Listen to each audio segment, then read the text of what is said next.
about to attach a handle to my mug, and I just want to look at the mug while it's spinning and see if any part of the profile is kind of calling for a handle. And I like to make sure whichever spot I pick works on both sides. So on my angle, I want to attach it here, and as I turn it, that still works for me. So that's my spot. I'm just gonna make a little mark.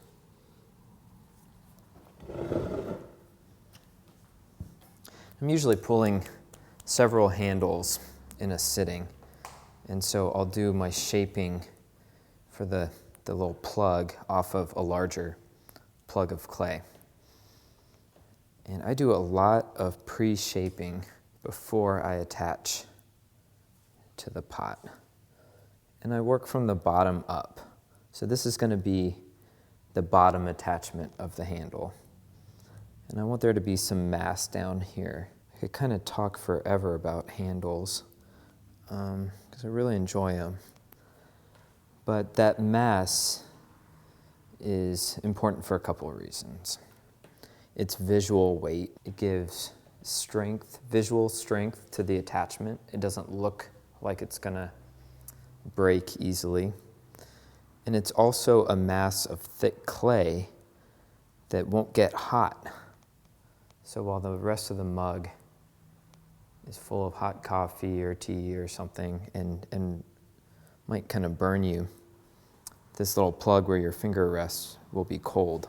I'm also thinking about the tapering of this handle.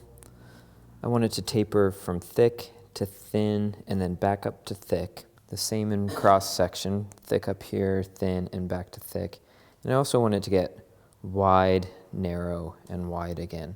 All these different tapering thicknesses just lead to a more dynamic set of lines that move through space. So it's very unstatic.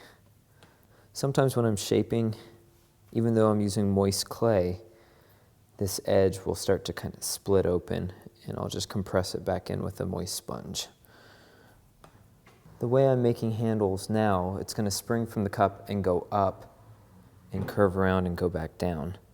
And so I'm actually starting with a plug of clay that would otherwise fit a much larger mug.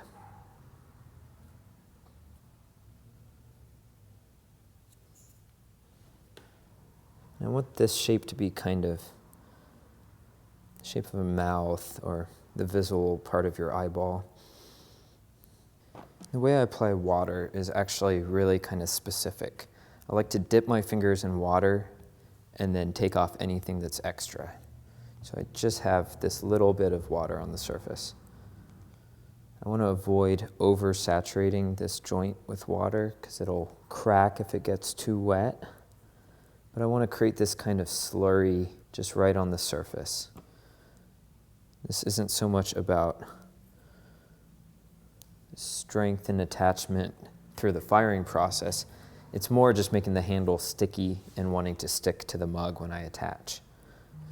I also want to make sure I have a really crisp, clean, and well compressed edge because I'm not going to blend this handle into the pot. So it's much easier to deal with this part now before it's attached. Then I'm going to score and try to kind of keep my scores from getting too close to the edge. If these cut lines from my needle tool get too close to up here, when I press it into the mug, they usually open up and form little cracks.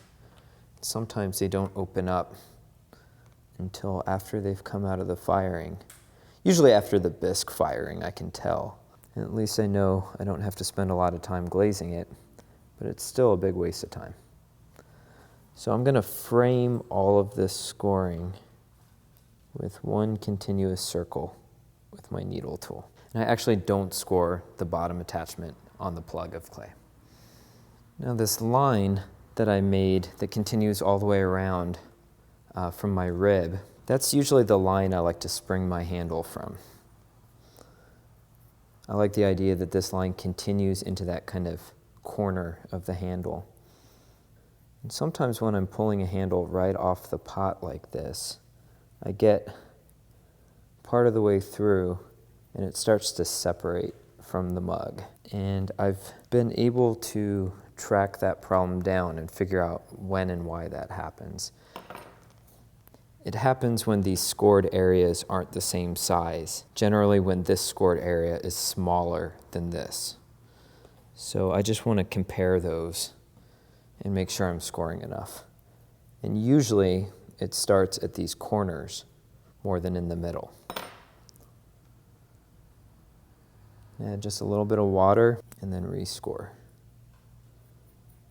The way I hold this handle when I attach it is actually really important. I'm using the soft parts of my fingers instead of my fingertips, so I don't dent or mash this area any more than I need to.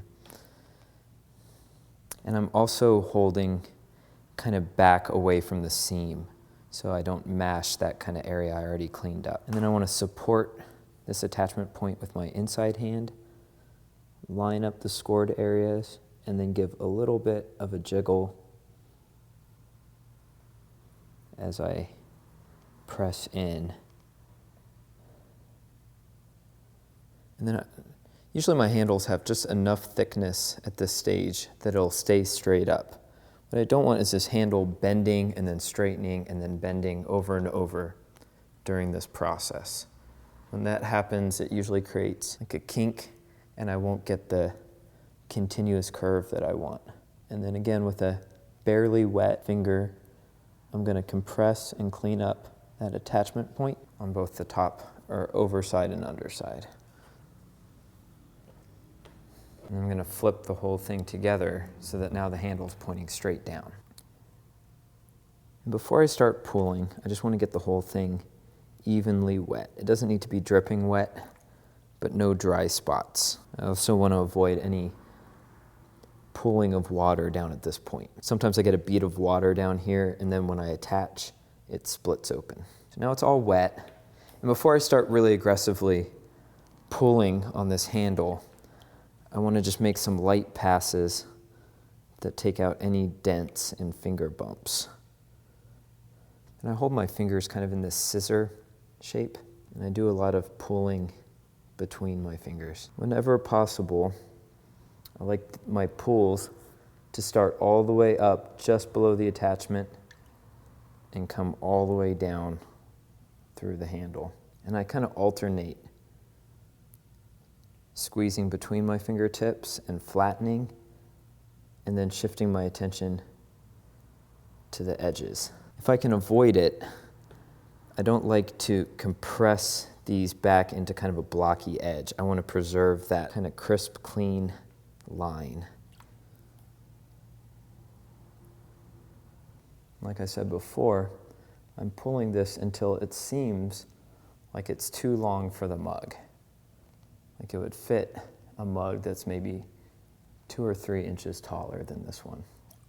I spend a lot of time cleaning up these handles. I usually don't glaze them. So I'll come back and sand it. Any cleanup I can do now, though, saves time later. And it's much easier to clean up the handle while it's hanging straight than it is after it's been curved. So this first move is to lay some of the weight of the handle onto the sponge, clean up the bottom side. I'll wipe the top, clean that surface. I'm going to hold the sponge so that I can get the edge in this soft area and run down the sides. And I really just want to bend this handle once. So I want to make sure everything's how I want it before I bend it. So now I'm going to kind of grab this large attachment and bend it around and stick it to that area at the bottom that I've already scored. A little bit of blending, compression, and clean up. I'm going to put my finger in the underside here and just lift and pull.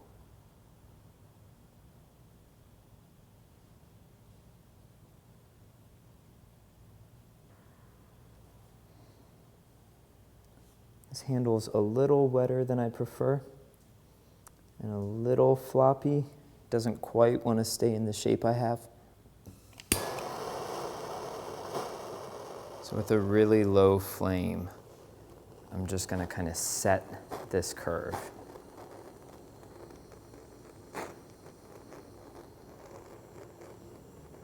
Just be careful, mindful of where your fingers are. And I can actually take it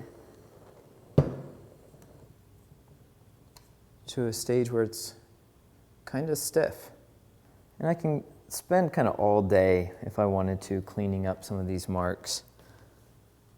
But it's much easier to do a good cleanup job tomorrow after this handle is set up overnight under plastic.